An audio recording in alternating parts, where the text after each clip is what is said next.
তো সবাইকে আমার নতুন একটি ভিডিওতে স্বাগতম। তো আশা করি সকলে ভালো আছেন, সুস্থ আছেন। তো আজকে আপনাদের জন্য একটি ভিন্ন ধরনের ভিডিও নিয়ে আসলাম। তো আজকে এই ভিডিওতে আপনাদের সকলের সাথে একটি ঘটনা শেয়ার করব, যে ঘটনাটি আশা করি আপনাদের সকলের সতর্কতা হওয়া দরকার এবং এই ঘটনা থেকে আপনাদের শিক্ষা নিয়ে সকলের সচেতন হওয়া দরকার।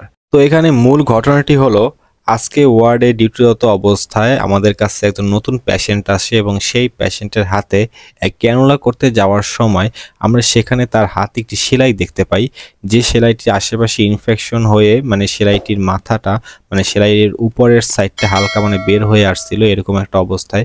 তো সেলাইটি দেখে আমরা সন্দেহ হয়, পরে হাত দিয়ে সেখানে দেখতে পাই যে না, এটা আসলে একটি সেলাই, যেটা হয়তো তার দুর্ঘটনাজনিত কোনো কারণে এখানে একটা সেলাই দেওয়া হয়েছিল অনেক অনেক আগে বা অনেক পূর্বে। তো এই ঘটনাটি দেখে আমরা সেই পেশেন্ট পার্টির সাথে যারা অ্যাটেন্ডেন্স ছিল, তো এদের কাছ থেকে আমরা হিস্ট্রি নিয়ে জানতে পারলাম। তো যে তারা আমাদের আসলে যে ইনফরমেশনগুলো দিল, সেটা দেখে আসলে আমরা শুনে সবাই শকড। যে তার এই সেলাইটি, আপনাদের একটু সংক্ষেপে বলি, এই সেলাইটি প্রায় 10 থেকে 15 বছর পূর্বে তার একবার অ্যাক্সিডেন্ট হয় এবং সেই অ্যাক্সিডেন্টের পরবর্তীতে তার হাতে খুবই ছোট ছোট 4 থেকে 5টির মতো সেলাই দেওয়া হয় এবং তিনি নির্দিষ্ট সময় পরে তিনি সেই ডাক্তারের কাছে না গিয়ে তিনি আসলে করে কি, একটি লোকাল ফার্মেসি থেকে তিনি আসলে এই সেলাইগুলো রিমুভ করে। তো সেলাইগুলো রিমুভ করার সময় বাকি সেলাইগুলো রিমুভ করা হলেও চামড়ার ভিতর সাইডে একটি ছোট সেলাই থাকে, যে সেলাইটি তারা আসলে কেউ খেয়ালই করে না। তো অতঃপর সেই পেশেন্ট পার্টির ল্যাকিংসের কারণেও তারাও এই দৃষ্টিটা এইদিকে আর তারা ফোকাস দেয় না, যে কারণে এই সেলাইটি নিয়েই তিনি আসলে সার্ভাইভ করে। তো দেখা গেল অ্যাট লাস্ট আমাদের হাতে আসলে তার এই অবস্থাটি ধরা পড়লো। তো এখানে আপনাদের কাছে একটি কথা বলবো, অনেক সময় কিন্তু আমাদের হাতে, এর আগেও কিছু ভিডিওতে আপনাদের সাথে আলোচনা করছিলাম যে আমরা সাধারণত 1 বছর 2 বছর এই ধরনের কেস পাই, যে হয় কি সেলাই কাটা হয় না, সেলাই ভিতরে থেকে যায়, বা চামড়ার ভিতরে অনেক সময় হয় কি এক কাচের টুকরা থেকে যায়। তো এগুলো অনেক সময় হয় কি, প্রায় 1 বছর 1.5 বছর পরে আমাদের কাছে যখন রোগী আসে আমরা তখন সেটা রিমুভ করি।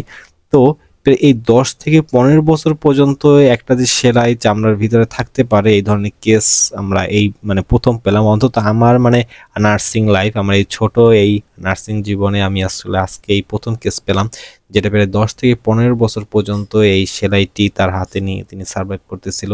তো এখানে আপনার বুঝতে পারছেন যে এই পেশেন্ট পার্টির কি পরিমাণ ল্যাকিংসি ছিল।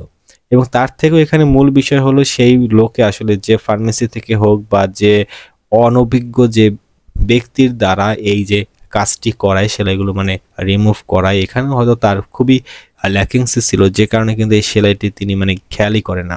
এর কারণে কিন্তু এই পেশেন্টের আসলে এক কথায় আমাদের একটা ভুলের কারণে আমাদের কিন্তু একটি পেশেন্টের অঙ্গ প্রত্যঙ্গ হানিও কিন্তু হতে পারে। তো অবশ্যই এই বিষয়ে আমাদের সকলের সচেতন হওয়া দরকার, কারণ যদি আপনারা সচেতন না হন তখন কিন্তু আপনাদের অঙ্গ প্রত্যঙ্গ হানিও কিন্তু হতে পারে। তো অবশ্যই এই বিষয়টি সকলে খেয়াল রাখবেন। তো জাস্ট ভিডিওটি করার উদ্দেশ্য ছিল আপনাদের সকলকে সচেতন করা।